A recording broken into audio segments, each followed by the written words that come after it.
સ્વાગત છે હું છું આપની સાથે સંધ્યા જોઈએ સમાચાર વિસ્તારથી। કોરા ધાકોર ઉત્તર ગુજરાતમાં અતિવૃષ્ટિ થઈ શકે છે। આગાહીકાર રમણીક વામજાનીએ આ આગાહી છે। ગુજરાતમાં ફરી તોફાની વરસાદ થશે। રાજ્યમાં ફરી ગાજવીજ સાથે વરસાદ ખાબકશે। આ વખતે કેટલાક ભાગમાં અતિવૃષ્ટિ થશે। જી હા, આ ડરામણી આગાહી કરી છે જૂનાગઢના વંથલીના આગાહીકાર રમણીક વામજાએ। ન્યૂઝ 18 સાથેની વાતચીતમાં વામજાએ આગાહી કરી કે 2 ઓગસ્ટથી નક્ષત્ર બદલાઈ રહ્યું છે અને સૌરાષ્ટ્ર સહિત ગુજરાતમાં ફરી ગાજવીજ સાથે તોફાની વરસાદ ખાબકશે। વામજાના મતે આ સિઝનમાં રાજ્યના મોટાભાગના જિલ્લામાં 80 થી 90 ઇંચ સુધી વરસાદ થઈ શકે છે। તેના કારણે મોટાભાગના જળાશયો ઓવરફ્લો થશે। 8 થી 8-7 ગુજરાતની અંદર સૌરાષ્ટ્રની અંદર ગાજવીજ સાથે વરસાદ થશે। આગાહીકાર વામજાના મતે અત્યાર સુધી જ્યાં સૌથી ઓછો વરસાદ છે તે વિસ્તારમાં અતિવૃષ્ટિ થઈ શકે। વામજાએ આગાહી કરી કે ઉત્તર અને દક્ષિણ ગુજરાતના કેટલાક ભાગમાં અતિવૃષ્ટિ થઈ શકે। પવનની દિશા બદલાવાની હોવાથી આ તારીખ વધારે ગુજરાતની અંદર જે અત્યારે ઉત્તર ગુજરાત દક્ષિણ ગુજરાતમાં વધારે વરસાદ થાય, કદાચ અતિવૃષ્ટિ થાય તેવું મારું પૂર્વ અનુમાન છે। સાથે નવરાત્રીમાં વાવાઝોડું પણ આવી શકે છે। ઓગસ્ટમાં ફરી ધોધમાર રાઉન્ડ થશે, જેમાં રાજકોટ જૂનાગઢમાં ભારે વરસાદ થશે। આ વર્ષે ચોમાસું લાંબુ ચાલશે અને ભાદરવામાં તીડનો ઉપદ્રવ આવી શકે છે તેવી પણ આગાહી તેમણે કરી। નદીના તાંડવથી સ્થાનિકો હચમચી ઉઠ્યા। નવસારીમાં પૂર્ણા નદીના પૂરે નવસારીમાં ભારે વિનાશ વેર્યો। ભારે મેઘતાંડવ અને ઉપરવાસમાં વરસાદને કારણે નવસારીની પૂર્ણા નદીમાં ઘોડાપૂર આવ્યા હતા, જેના કારણે શુક્રવારે નદી કિનારે આવેલો શહેરી વિસ્તાર પૂરના પાણીમાં ડૂબી ગયો। શહેરના અનેક વિસ્તારોમાં ગળાડૂબ પાણી ભરાયા હતા। એમાં પણ કાંઠા વિસ્તાર સૌથી વધુ પ્રભાવિત થયો છે।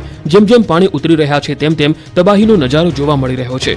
જીવ બચાવવા લોકો ઘર છોડીને સુરક્ષિત સ્થળે જઈ રહ્યા હતા અને પાછળથી પૂરના પાણીએ એવી તબાહી મચાવી કે લોકોની જીવનભરની કમાણી, ઘર વખરી બધું જ તણાઈ ગયું, ખરાબ થઈ ગયું। દુકાનો, કારખાનાઓમાં કરોડોનું નુકસાન થયું છે। હાલ લોકો સફાઈ કામમાં લાગ્યા છે, પણ પૂરથી જે નુકસાની થઈ છે તેની ભરપાઈ ક્યારે અને કેવી રીતે થશે તેની ચિંતા લોકોના મોઢા પર સ્પષ્ટ દેખાય છે। પૂરના પાણી ઓસરતા નવસારીના ભેંસતખાડા વિસ્તારના ભયાનક દ્રશ્યો સામે આવ્યા। નવસારીમાં પૂર બાદની સ્થિતિ ખૂબ જ ભયાવહ છે। ભેંસતખાડા, રમાદેવી, શાંતાદેવી સહિતના વિસ્તારોની સ્થિતિ ખૂબ જ દયનીય જોવા મળી। પૂર્ણા નદીના પૂરના પાણીમાં આખા મકાનો ડૂબી ગયા હોવાના દ્રશ્યો સામે આવ્યા। પૂરમાં જાનમાલને ભારે નુકસાન થયું છે। પૂરના પાણીએ અહીંના સ્થાનિકોને પણ તબાહ કરી દીધા છે।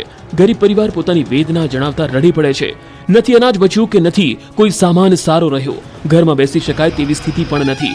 ભેંસતખાડા વિસ્તારના સ્થાનિકો સાથે ન્યૂઝ 18ની ટીમ જ્યારે વાતચીત કરવા પહોંચી ત્યારે તેમણે કહ્યું કે જ્યારે તેઓ ઘરમાં પ્રવેશ્યા ત્યારે ઘરની પાછળની દિવાલ તૂટી ગઈ હતી। પોતાની વેદના કહેતા જ આ ગરીબ પરિવારનો સભ્ય રડી પડ્યો।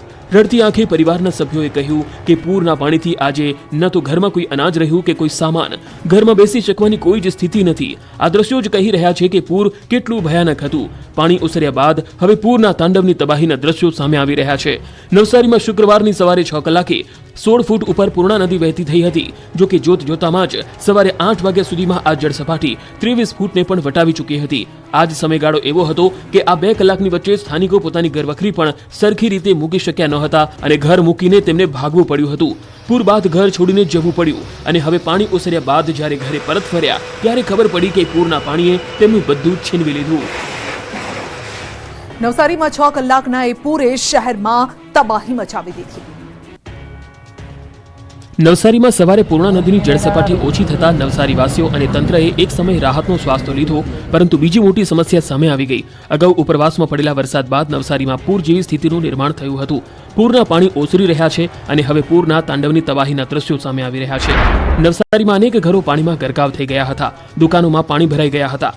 વેપારીને પણ વ્યાપક નુકસાન થયું, જેમાં કાપડ, ચશ્મા, ચંપલની દુકાન ધરાવતા વેપારીઓને નુકસાન ગયું।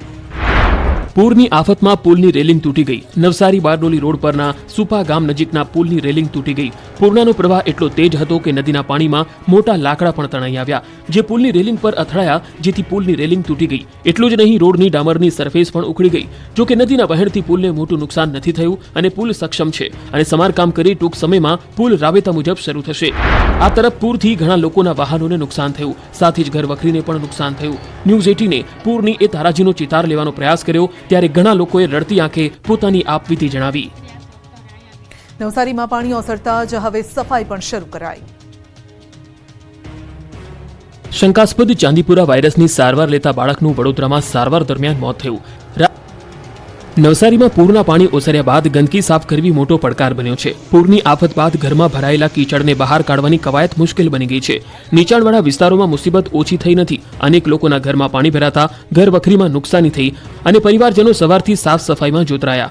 આ તરફ નવસારી પાલિકાએ પાડોશી 6 પાલિકાની મદદ લીધી અને 1000 કર્મચારીઓ શહેરની સાફ સફાઈમાં જોડાયા છે. તો શહેરના શાંતાદેવી વિસ્તારમાં પૂરના પાણી ઓસર્યા બાદ હવે શાંતિ જોવા મળી.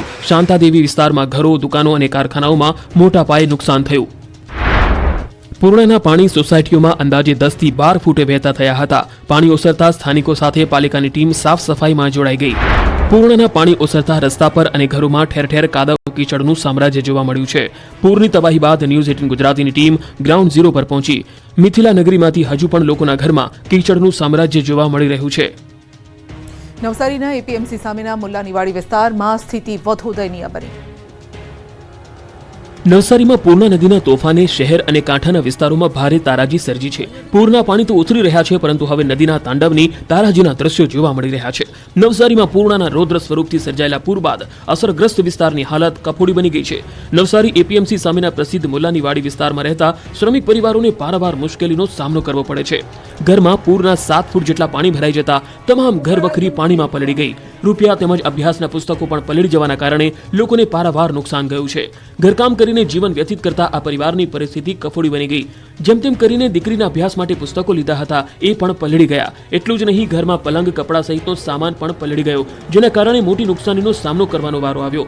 આ પરિવાર હવે તંત્ર પાસે યોગ્ય સર્વે કરી સહાય ચૂકવાય તેવી આશ રાખીને બેઠો છે.